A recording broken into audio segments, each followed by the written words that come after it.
Well, what's up, you guys? Welcome back to my channel. I'm your girl Anastasia, and this is another episode here on Chef Chronicles.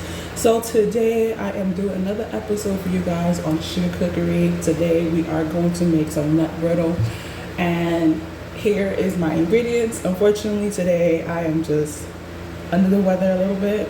Just got a little stuffy nose. So if I sound like a little bit stuffy, excuse me. So for some nut brittle, you definitely are going to need a few ingredients. The first thing you are going to need is your canning thermometer, of course, a saucepan, a spatula, some hot water, and a rubber pastry brush. You're also going to need definitely a sheet pan with a silicone mat on there. You could get one from Walmart.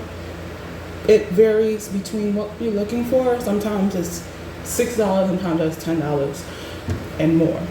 So for our ingredients, we have 1/3 cup of water right here, which you can't see. We also have 1/4 of a cup of corn syrup. We have a tablespoon of butter here. We have 1/2 a cup of some almonds. You can use whatever you like. I just had almonds and I'm just gonna go with that. I also have 1/2 a cup of sugar right here. We also have half a teaspoon of some baking powder, 1/2 teaspoon of salt, and 1/2 teaspoon of vanilla extract. So let's get started. So we're doing the same stages that I had showed you guys when you are making caramel. So definitely turn on your pot for a medium heat. Get your probe thermometer if you're using one, and set it for 300 degrees Fahrenheit. So go ahead and add in your water, and we're just going to warm it up like how we did before. Once your water is warm, you're going to go ahead and add in all your sugar.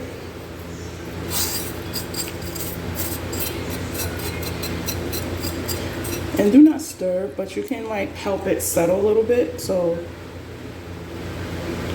I just like to do this part. Once your sugar is starting to settle, then you're going to go ahead and add in your corn syrup. So now that it's settled, I'm going to definitely add in all my corn syrup.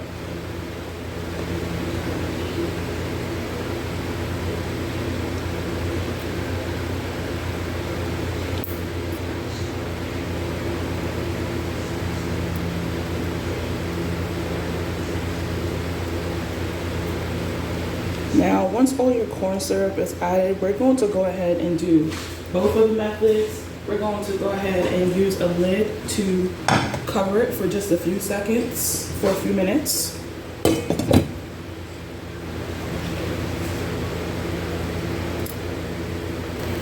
I removed the lid and it's already starting to boil. So now I'm going to take my probe thermometer and make sure it's set to 300 degrees because we're going for 2 stages today, hard crack, and we're also going for caramel. So I prepped it to have it set, and now I'm just going to go ahead and insert it. Make sure it's not touching the pan, and let it come up to the temperature that I need it to come up to. Just don't forget that once you remove the lid, you don't keep it on as long. You just keep it on for a few minutes. Take your rubber spatula, and on the sides of the bowl, you're just going to not touch the sugar. You're just going to clean it off so it can help avoid crystallization on the sides of your pan.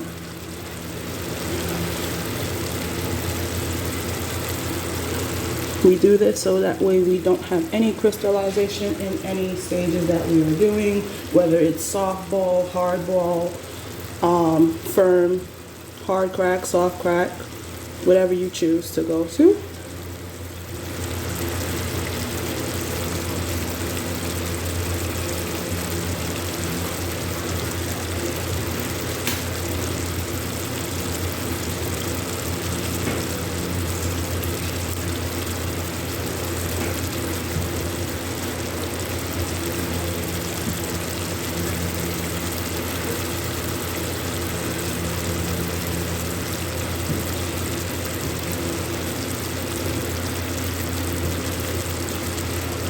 So currently my temperature is 220 degrees Fahrenheit right now. Make sure you have your nuts that you choose, whether it's almonds, peanuts, or anything right close to you, because when it hits 300 degrees, we're going to go ahead and add in our nuts.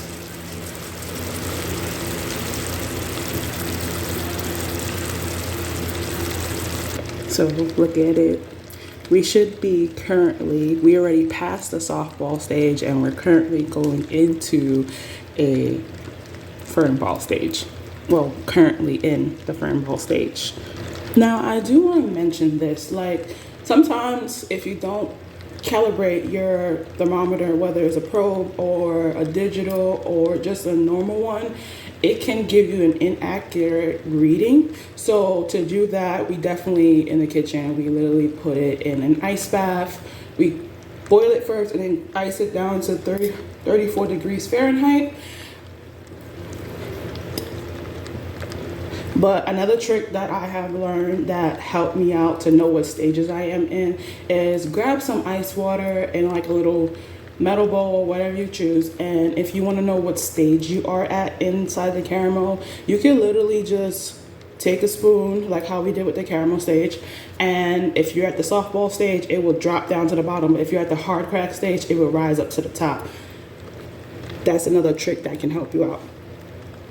So now that we are at our hard crack stage, that's my alarm letting me know that it's there. So I'm just going to stop it and I'm going to go ahead and add in our almonds and fold it in. Now at this stage, when we have almonds inside here, you want to stir it so that way it doesn't touch the bottom of the pan. And then we're going to go ahead and make it come up to 320 degrees Fahrenheit or higher for caramel.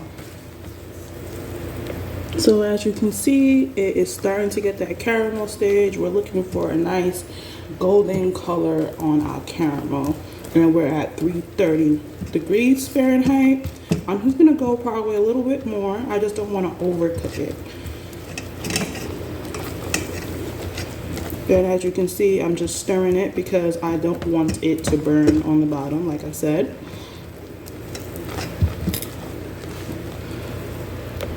And our spatula could start indicating what color we are at. So once you reach the color that you look for, you definitely want to take it off the heat quickly and put it on a kitchen towel and add in your butter, which is what I did. It helps it cool down so that way it doesn't cook a little bit. Once that is done, after you add the butter and it has cooled down, next we're going to go ahead and add in our salt.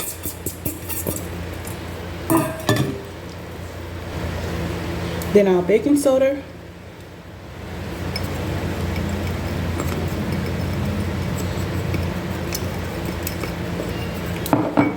And then the last thing will be our vanilla extract.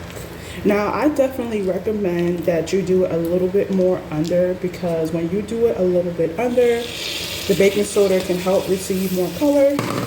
So once it's all combined, you want to give it a mix, but do not over mix it. And then you're going to go ahead and transfer it to your sheet plate. Once you pour it onto your silicone mat, you want to work really quickly and spread it out, because this will start to cool faster. So once that happens, literally spread it out quickly and allow it to cool at room temperature.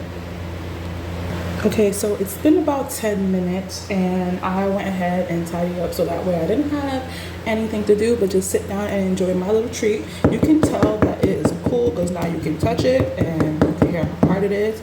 Now here comes the fun part. You can literally just go ahead and break this off into shards if you like. I did that one separately for video purposes. And you can also use this as one of the garnishes for your desserts if you decide to do it. Just make sure that the person is not allergic to any type of nut allergies. And if you like, you could definitely just pick up the silicone mat and just simply just pull it off. You see you get one hold. It might break in half, but you can just,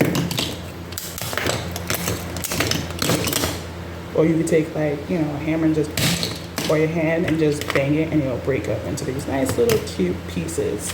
So I hope you guys enjoyed this video. Definitely understand this, that this could stay in an airtight container for a minimum of 2 weeks. But if you like caramel and you like any type of, you know, almonds or carrot, peanuts or anything like that, I probably think that this will not last any longer. So I hope you guys enjoyed this video. Please don't forget to like, share, and subscribe for more content. Peace.